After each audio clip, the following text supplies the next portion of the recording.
If you have varicose veins, you're going to want to watch this video because we're going to be sharing a different perspective on how varicose veins appear. We're also going to be sharing with you a few different things that you can do to really help improve varicose veins. We're going to be talking specifically more in the lower legs, but again, it's the same if you have a varicose vein literally anywhere in your body. Yeah, so ultimately what happens over time, we have roadways or channels to take blood to cells and take blood away from cells back up to the heart and the lungs. So when our fascia starts to wind and grip over time, pulling us out of alignment, there's tension created and ballooning resulting at a distance. So this is ultimately what's going on in the body when it comes to the veins. We have basically blocked some of those channels, so the whole body's under pressure. And that pressure is really most strongly located in the calves, and then how that affects the feet really affects everything up the chain. So the first thing that we want to talk about, and Quinn's going to demonstrate, is a way to help release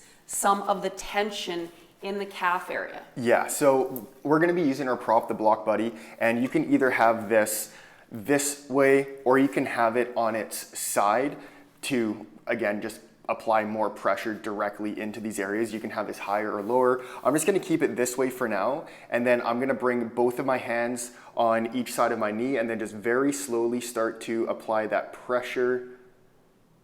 And trust me, you're going to feel a lot of pain here. Yeah, and a hardcover book will give you pain. Trust me, it doesn't take much in this area to feel pain. We're just going like this. And of course, the key is when we're talking about fascia decompression, it's the time that we use a tool in a specific area. We can't just do it for 30 seconds or a minute. We need to put that time in, that minimum of 3 minutes. Yeah, exactly.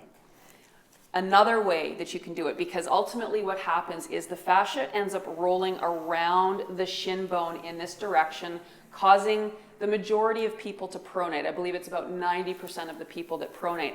The fascia ends up hooking. If you can actually take your hand and feel the edge of the tibia bone here, the fascia will hook and grip underneath it. So when Quinn's doing this action, he's creating heat to release some of those adhesions. You can also take your hand, your thumb or your fingers. You can place your thumb, and if you get that thumb hooked underneath that bone, believe me, it does not take much to find pain.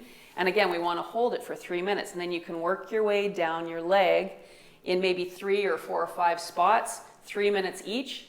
And it doesn't have to all be at once because you might get sore thumbs or fingers from doing it, but that in itself is going to create a release so that the next thing that we do is really going to impact your alignment. And something that could be very beneficial for you is spend 3 minutes doing this, and then you've heated that area, then get the hands and the fingers, the thumbs in there to really get specific with releasing those adhesions. Yeah, and basically wherever there's pain, there's adhesion. So pain becomes your guide into what you want to do.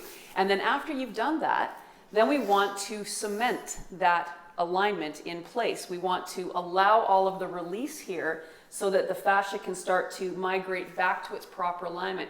And when you look at your calf, we want to have an equal belly on both sides. When you look at most people standing, when they pronate, we lose that medial belly, and then the tissue starts migrating here and then gripping here. So we get more of the muscle belly over here, and that's the fascia migration. So by releasing this, we can start to bring it back into alignment, and then we're going to cement it with the action of the feet and the legs. So proper alignment is feet directly underneath the hip joints, knees slightly bent.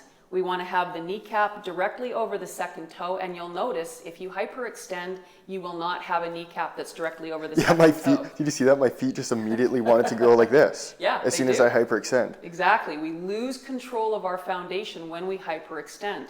From here, we want to connect to that root, that squeezing of the anus action. And this is not a contraction that's hard. It's the action of stopping a bowel movement. That's what we're looking for. The glutes will get involved, but there's another action besides just connecting to the glutes. Once there, you want to grip the toes. That's really going to help to cement and strengthen the feet in proper alignment. And you want to stay here for 10 full exhalations to really own that space. And if you do this every day, first the releasing, then the owning, that's going to make a difference in the alignment of your legs and take tension out to decrease the varicose vein. Yes, and try to do about 3 sets of the 10 full breaths to really help strengthen that. The more you do, of course, the more you're going to strengthen that, but you got to find the balance between the fascia decompression and the strengthening. So hope you enjoyed the video. If you liked it, give it a thumbs up. Any comments or questions, just leave them down below, and make sure you subscribe and then hit that bell if you want to be notified every time we upload a video. So we'll see you in the next video.